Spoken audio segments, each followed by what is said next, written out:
Mi nombre es Pablo y el día de hoy vamos a hablar sobre las adicciones.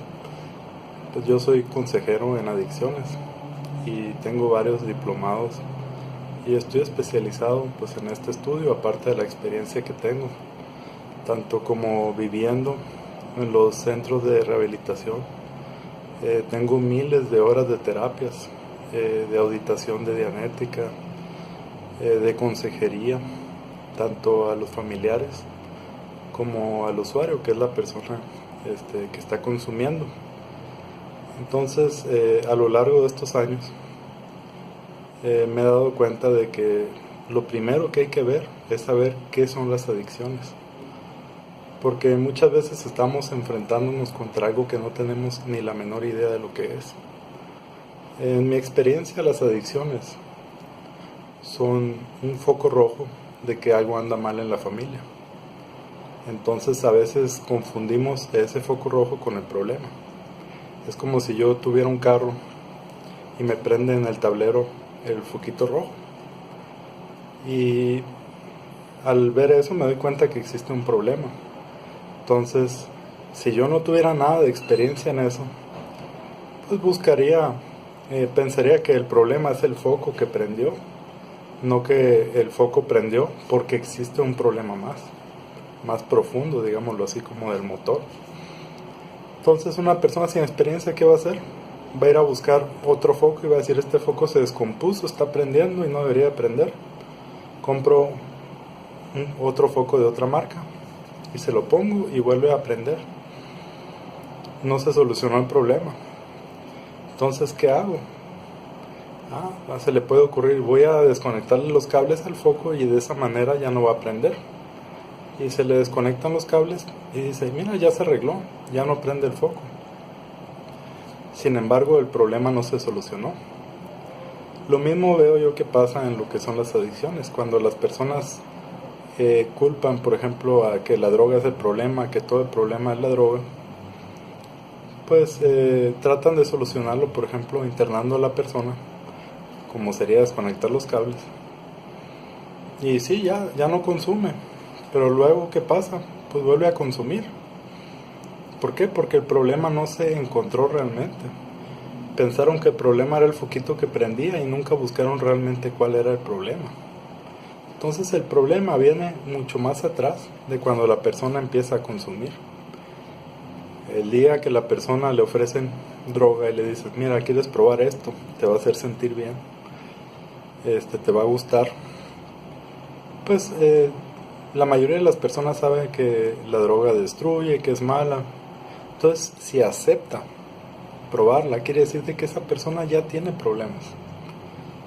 A lo mejor no se siente bien y está buscando cómo sentirse bien. Entonces, generalmente se confunde y piensan de que todo el problema empezó cuando la persona empezó a consumir drogas. Y solamente fue un detonante.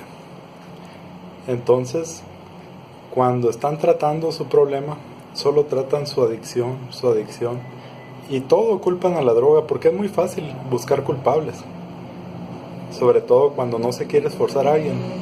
¿Por qué sucede esto? Pues por la droga. ¿Por qué mi hijo roba? Pues por la droga. ¿Por qué mi hijo es así? Por la droga. Entonces siempre estamos culpando a la droga, incluso si a alguien se le caen los dientes, por ejemplo. No, pues es que consumía cristal y se le cayeron los dientes. Pero a mí me ha tocado investigar eso y digo, a ver, me agarro con una persona que se le caían los dientes, que dice que se le cayeron por culpa del cristal. Le digo, ¿cuánto llevabas sin cepillarte los dientes? No, pues que 5 años. Ok. ¿Cuánto llevabas sin tomar calcio o comer nutritivamente? No, pues muchos años. Entonces estas personas no duermen bien, no comen nutritivamente, o sea, no comen calcio. Entonces de repente se les caen los dientes. ¿Y quién fue el culpable? Pues la droga. Sin embargo, si esa misma persona no hubiera consumido y hubiera tenido los mismos hábitos, también se le caen los dientes. Entonces, a lo que me quiero referir es de que es muy fácil buscar un culpable. Una persona que consume no necesariamente va a robar, porque yo conozco a muchas personas, como les digo, llevo miles y miles de casos, incluyéndome a mí mismo, que yo duré 15 años en la adicción activa. Entonces, muchas personas van a consumir y no por eso van a robar. Muchas personas conozco que consumen que no roban, que no golpean, que no se ponen agresivos. Entonces, todo eso de que están culpando a la droga, pues es la manera fácil de buscar un culpable y de pensar de que si la persona deja de drogarse, esa persona ya no se va a comportar de esa manera. Pero nos vamos dando cuenta de que poco a poco, aunque la persona deje de consumir, sigue con los mismos hábitos.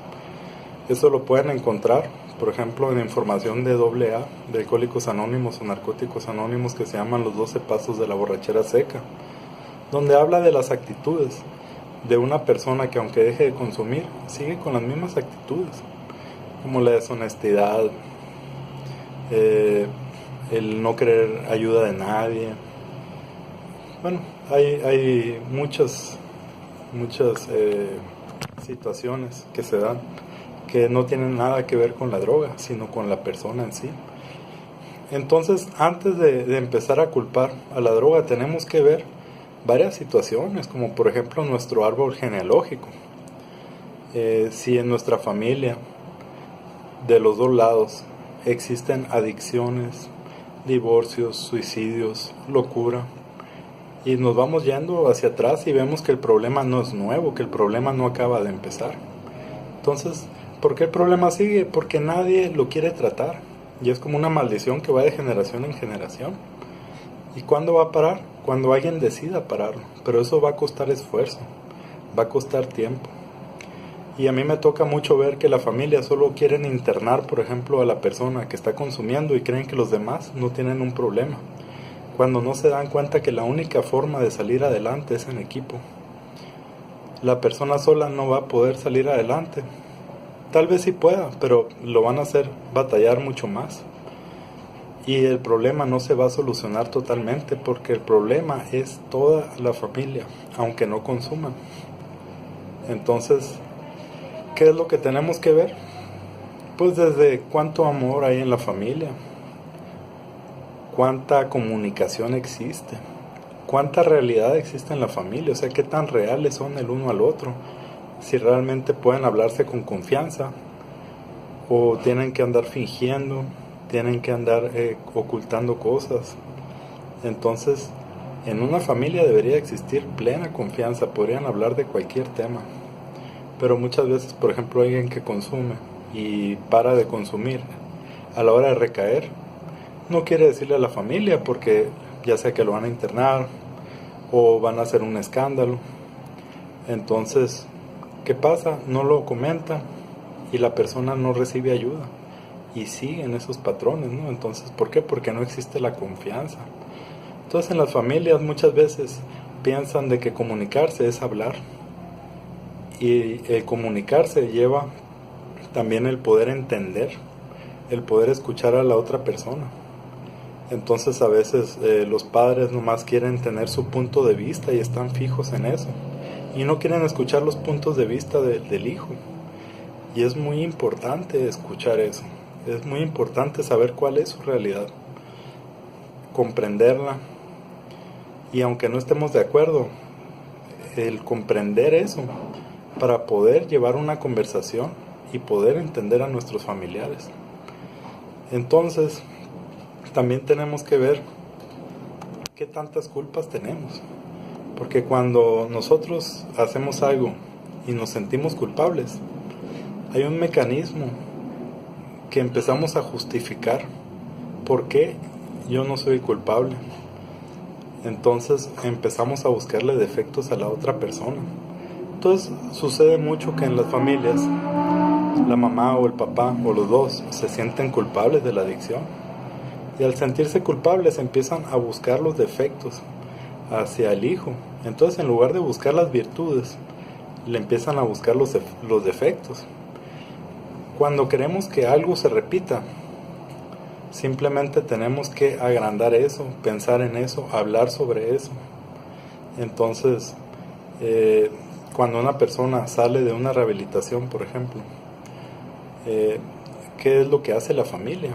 O sea, le dice, yo confío en ti, le da libertades, o empieza a decir, no, seguramente ya te vas a ir con los amigos, seguramente ya vas a ir a consumir. Entonces, en muchos casos me ha tocado ver que la misma familia es la que hace que vayan a consumir, porque los está demasiado hostigando, les está realmente dando pura información negativa, o sea, de que tú seguramente vas a hacer esto. Si la persona anda estresada, porque una persona que no está consumiendo, pues va a batallar. Y si lo ven estresado, ya consumiste, ¿verdad? Y empiezan con todo eso, que la persona pues dice, oye, pues ya mejor termino consumiendo.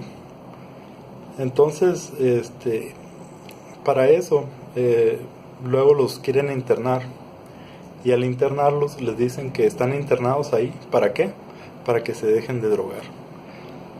Entonces, nunca realmente se habla de para solucionar los problemas reales de la vida. Siempre están hablando de la droga, que la droga es el problema, pero nunca nos ponemos a ver realmente cuál es el problema, de dónde viene. Entonces, también tenemos que ver para qué es un centro de rehabilitación. Porque si un centro de rehabilitación es para dejarse de drogar, pues está muy bien mientras la persona esté encerrada. Pero ¿qué va a pasar cuando salga? Entonces, la mayoría de las veces van en contra de su voluntad. Entonces, ¿qué es lo que pasa? Cuando salen, pues otra vez vuelven a las mismas actitudes. Porque ellos tienen, si alguien tiene una depresión, las personas que tienen una depresión van a entender eso, que hayan experimentado. Uno se levanta sin ánimos de nada, sin energía. Entonces esa persona dice, no, pues no tengo ganas ni de ir a buscar un trabajo, no tengo ánimos de nada, ni la motivación para hacerlo. ¿Por qué? Porque está dentro de una depresión. Entonces, ¿qué pasa por la mente de esa persona? Si consumo alguna droga, como una anfetamina, como el cristal, me va a dar energías, voy a poder ir y voy a poder trabajar, y caen en ese engaño. Entonces al rato pues ya están consumiendo. ¿Y qué fue lo que pasó ahí? De que nunca se trató esa depresión. Entonces necesitamos checar si vamos a internar a la persona, si en ese lugar hay un psicólogo, digamos, calificado que vaya a tratar esa depresión, y estar viendo los avances, que lo vean por lo menos 1 o 2 veces a la semana. Y si el centro no tiene la capacidad de pago, digamos, de tener a un psicólogo que vea 1 o 2 veces a la semana, pues la familia que busque un psicólogo que sí lo pueda ver esa cantidad de tiempo. Aparte, también la familia debe buscar ayuda, porque muchas veces la familia cree que nomás es el interno o la persona, el usuario pues del centro, quien va a recibir ayuda, y la familia no quiere saber nada porque dicen no tener un problema, cuando el problema es de la familia. Entonces, si la persona va en contra de su voluntad, por ejemplo, quiere decir que esa persona no quiere cambiar. ¿Por qué? Porque realmente no decidió internarse. Entonces, ¿quién es quien quiere que cambie? Pues la familia, la mamá o el papá son los que quieren que cambien, pero son los que no se quieren esforzar. Entonces la persona que no quiere cambiar, ahí está llevando un programa, está llevando terapias, y los que realmente quieren ese cambio no quieren saber nada de terapias ni de programa. Entonces es algo que debemos de reflexionar. Luego se preguntan por qué no hay resultados, por qué recae.